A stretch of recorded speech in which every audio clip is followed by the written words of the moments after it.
We are at the ends of the earth for the traditional sailing routes of the Bugis and other seafarers. We're at the largest alluvial mangrove swamp on the face of the planet, the Asmat region.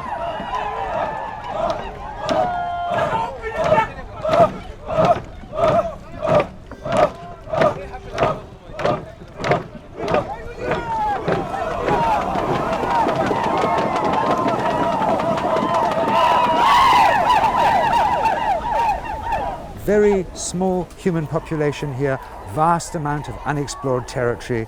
We are in another world.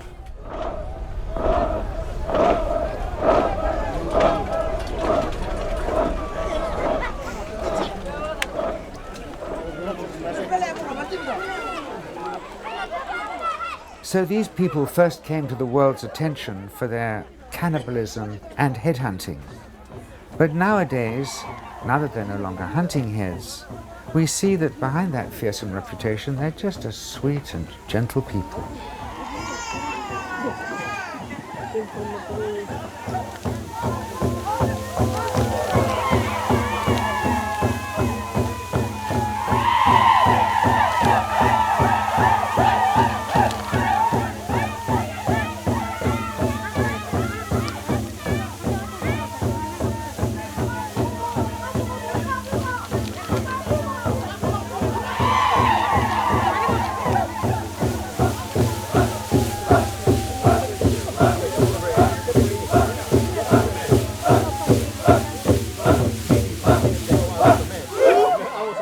That is amazing that they have all those things out at the same time. You see one or two, but you never see the entire village's collection. I've never seen anything like this before. And they told us they weren't at all sure about greeting us again in this traditional way, but they said last night they had a sort of an epiphany. There was a descent of all sorts of fireflies through the still rather full moon, and they felt it was all right. These represented their ancestors, and they knew they hadn't seen.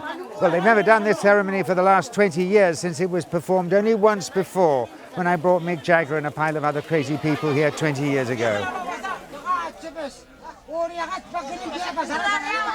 But when we were there, 5 of us were adopted, and a whole ceremony all painted up and this, that and the other. So I hope to have an opportunity to show them some of the footage that we shot 20 years ago and see if they recognize themselves. Yeah.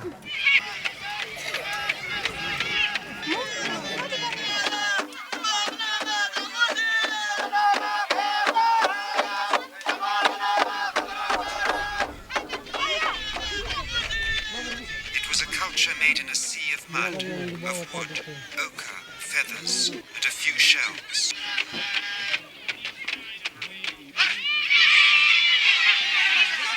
This is their gift to us. But I can't help wondering what we are bringing them. What does our world have in store for them? Well, every time I come back here, I notice how they are in a state of cultural transition. But with development come the problems, including even water.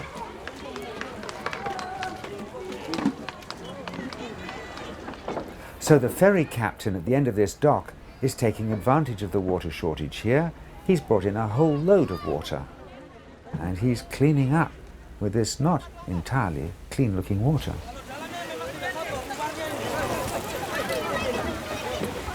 So yes, you could say that this region is developing, advancing into this next contemporary century, but at what cost?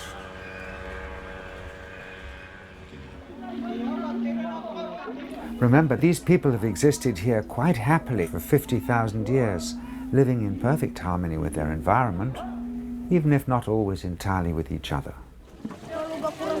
And they had no trouble with shortage of water for 50,000 years. So it does make us question our assumptions of what is an advanced culture. What is progress?